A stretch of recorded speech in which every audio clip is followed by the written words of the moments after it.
Boy, quit all this screwing around. For the last time, this boy's name is John. Fine, John, return to your quarters.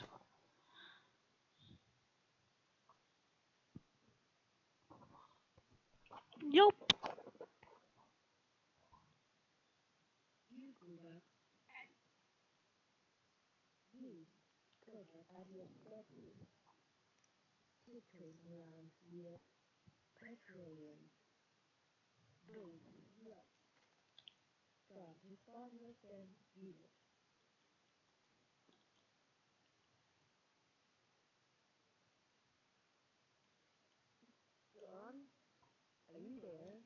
Hey, yeah, I'm here. And not dead, I think.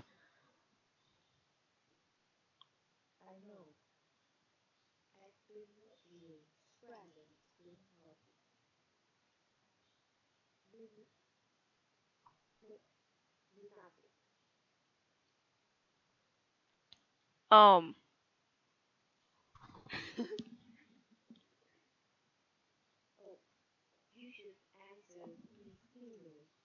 oh man, sorry. I was looking around for my dad and I can't find him anywhere. Have you seen him?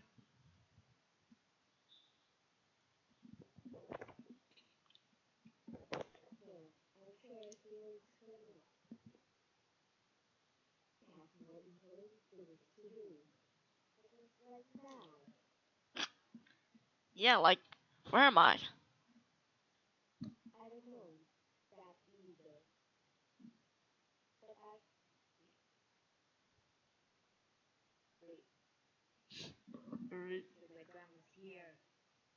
Oh, shucks.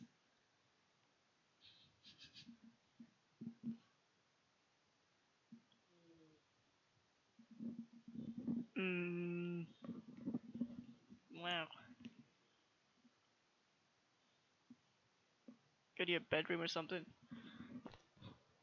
Or the bathroom, I don't really care.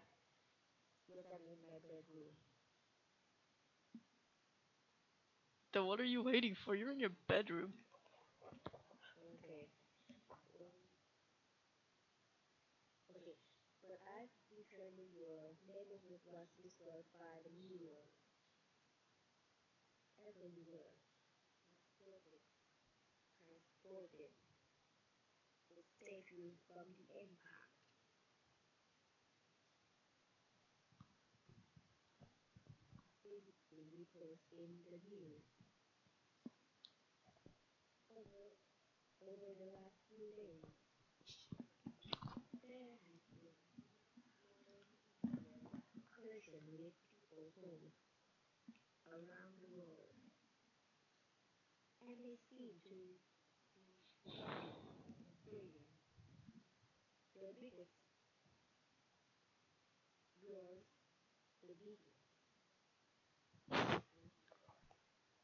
Yes.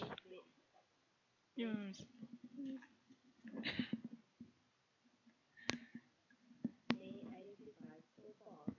Wow. Okay. So then I guess if this is all the game's doing, then the point is for us to save the world.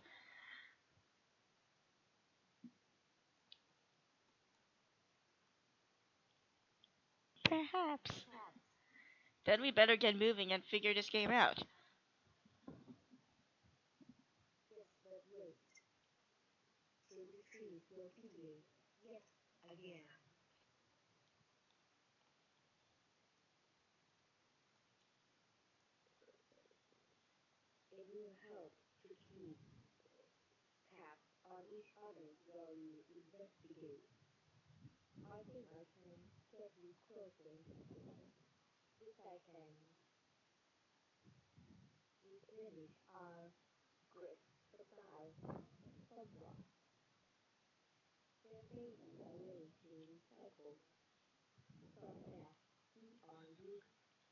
Okay.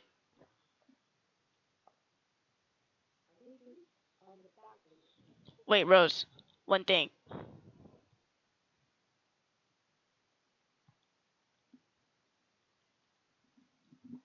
Dot dot dot. What?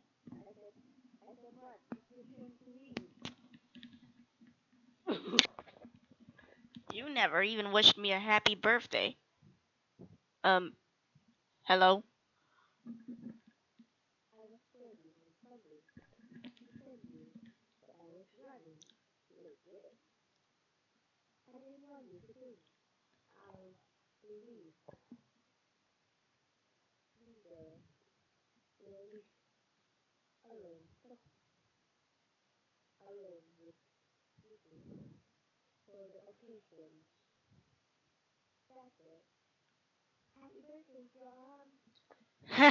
Oh, geez, that's so silly. Anyway, thanks. First, take the fabric item on the floor there.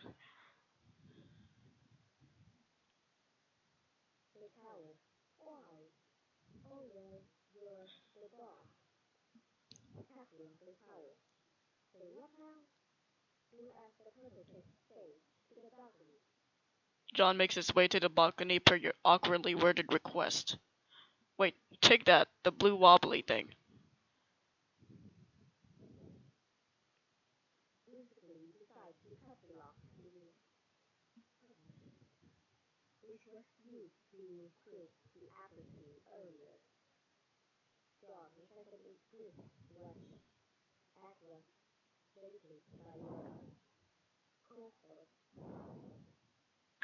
John cannot do anything with the grist as of this moment. That is up to the spur player. I see.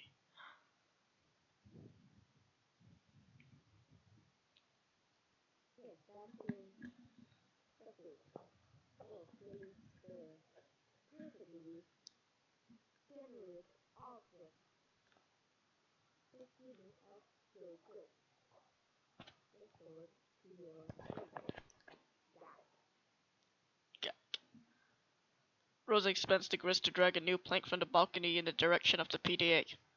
John, run across precarious platform swiftly.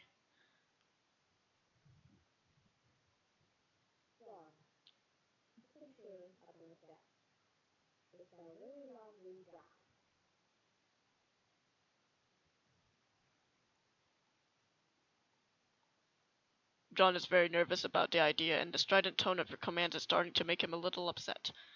Fine. Proceed as your level of comfort dictates.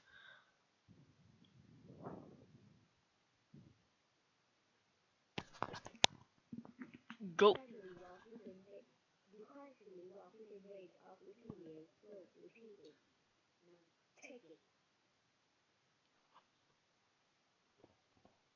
You grab the PDA, launching one of the Harlequin figurines into the night. You can kiss that one goodbye.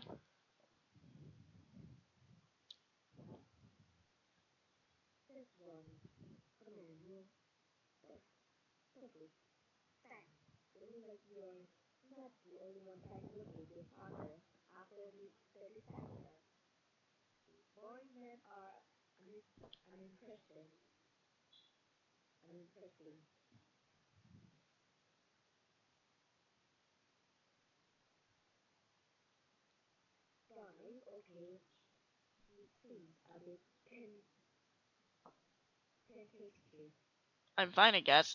Since I got here, I feel compelled to do these weird things I don't really want to do, by some kind of voice that I can't really even hear. I don't know, it is hard to explain.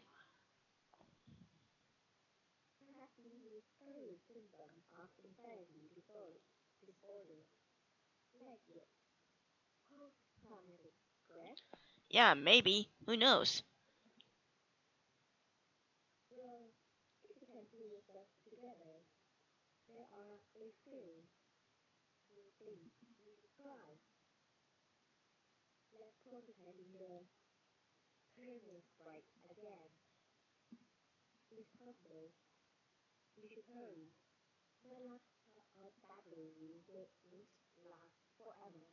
Okay, I'll go back inside. No, don't do that. Hop off the sludge into that car.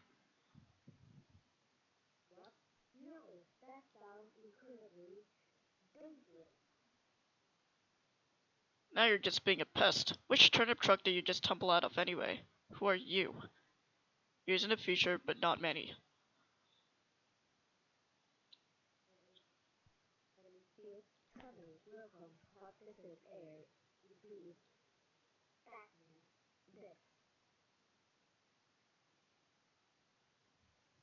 an examination of the basics. Upon connecting with the client user, you, the server user, will be met with a control panel allowing you to manipulate your co-player's environment. You'll find that you're allowed to deploy 4 items at no expense. 3 of these are ladder large machines and 1 is a punch card. It's quite possible that you have already deployed some of these items before reading this. If this is the case and you have activated the machine called the Crux Shooter such that it displays a countdown, you must proceed to section A100 of this walkthrough immediately. The life of the client user depends on it, and if your co-players activated this device in your environment too, then yours does as well. But if not, please refrain from doing anything with the Crux Shooter aside from merely deploying it. This will buy you some time to think things through properly and to go over the basics of the game before you find your soft, easily punctured head in the jaws of lion. As mentioned, there are 4 items to consider, each playing a role in a process which appears to have a singular purpose: to manufacture objects out of thin air. The designers of the game, judging by the language used, regard this process as a sort of alchemy. This may allude to complexities in the production process yet to present themselves, but for now, the variety of objects they're able to create remains quite limited. The items in question are the Crux Shooter, again tread lightly with this one, the Total Lat, the Ultrameter, and the Pre-Punch card. I will describe how these devices work in conjunction with each other, and I'll use the analogy of having a key made at a hardware store to help you understand. First, deploy all of those objects in convenient proximity to each other. Be sure not to block doors or pathways of them. You can always revise the dimensions of rooms to make space for them, but I'd advise against this or even experimenting with a function. Doing so comes at the expense of build grist, a commodity which appears to be at a premium on the outset, and one you'd be best advised to save for later. The Crux Shooter. Removing the lid signals the moment your life becomes a great rolling batshit pandemonium, somewhat resembling the chaos of an especially ethnic wedding. Somewhere, a soused uncle deliberately scatters china on the floor. Muddy livestock is decorated and then lost track of. The question of smillistis at times can be heard over the din. This is now your reality. But aside from that, it marks the beginning of the process I'm about to describe. The countdown begins. Yes, also, an entity called the kernel sprite is released, but neither of these things are all that relevant to this process, to my knowledge. More of these things later. What is relevant is the unlimited Crux Shooter's ability to dispense Crookside Dowels. It will dispense at least one, though I suspect it is capable of producing more, given parameters I'm not yet familiar with. In my key-making analogy, these dowels represent the uncarved pieces of metal which a hardware store employee retrieves from a drawer or a rack and sets about carving into a key. The 2 following items are needed to do the carving. The pre-punch card. It is a simple Celodex card containing an item. There is evidence to suggest the specific item it contains is variable from session to session. The card I deploys contains a blue apple. Yours may be different. It shouldn't matter, hopefully. Additionally, the card assuming guess is punched like one guess of anti-competing systems. The pattern of holes comprises data which I believe corresponds to the instructions for creating the item the card contains. That, it is pre-punched suggests, there is a way to punch an unpunched card, possibly imprinting it with the data for the item it contains, though no mechanism for this has presented itself yet. But the data on the card cannot be used to create the item directly. There is a middleman. That middleman is a total lad. Wait, be right back.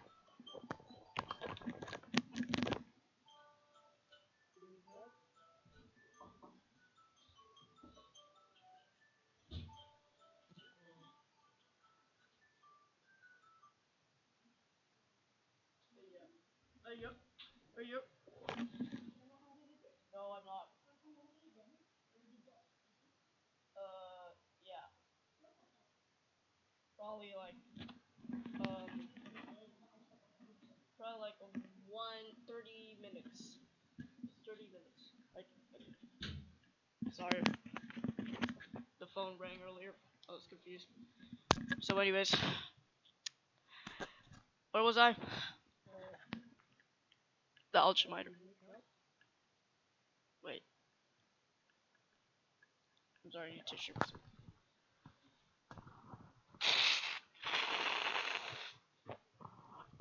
Sorry, I was doing something again. The ultrameter. If you place, oh, the totem lat. This is essentially the key carving machine. It will carve into your Crookside dowel a pattern of grooves and contours, the sort which makes a key unique. The instructions for this pattern are supplied by the punch card, which is inserted into the lathe pre-activation to configure its chisels. Once the dowel is carved, you have a totem serving as your key, which can then be used to unlock the card item through the ultrameter. But at this point, I will divert from my key-making analogy and switch to a barcode analogy, which is not a terribly strenuous leap to make, since the concepts of a key and a barcode are essentially the same. One being a unique pattern of grooves, the other of varying black lines. The Ultramarder. If you place a Crookside carved or uncarved on the Ultramarder's small pedestal, its robotic arm will scan the contours of a laser. Hence the barcode analogy. This is the machine's way of reading the data originally imprinted for the card and transforming that data into a physical object. Though typically this is not done without expense, I believe, an uncarved dowel results in the creation of a perfectly generic object, which is a seemingly useless green cube. It costs 2 units of build grist to make, and I do not advise you to waste resources on it. There appears to be many other varieties of grist, ostensibly used in combinations to create different sorts of items, which possibly offers some insight into the game's use of the term alchemy. But quite conveniently, there's an exception to this. Creating the item on the pre-punch card costs nothing. This is good because creating this item turned out to be essential. Now that you know this, you can in your own time begin the process. Once you initiate it, naturally there's no going back, so best to be prepared, but you probably shouldn't drag your feet too long. As I mentioned earlier, this is your only means of escape. When you're ready, be prepared to follow the steps in the next session swiftly. So your crooks through this ticket do this to live.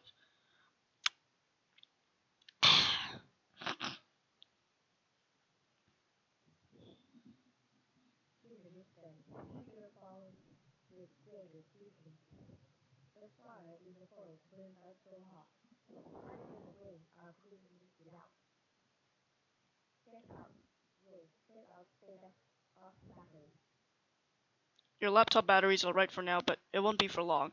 If the power in the house doesn't come back on, you can think of one last resort. The small backup generator stored behind the mausoleum. Rose, prototype spread with Betty Crocker box. What? Oh man, you're going to use that? That sucks. What a stupid idea.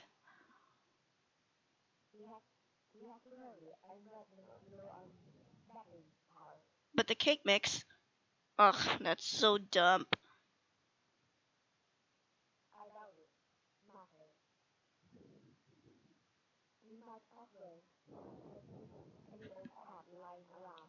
Fine, I guess. The sprite is playing hard to get. You guess that's what you get for originally prototyping it with something that engenders mischief and pranksterism. Do the potted vegetable instead. It looks delicious.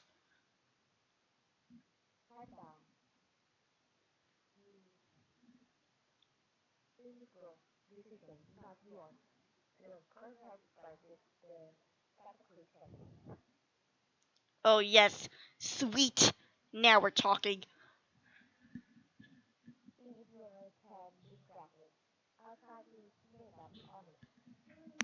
Yeah, wait. Oh crap. Okay.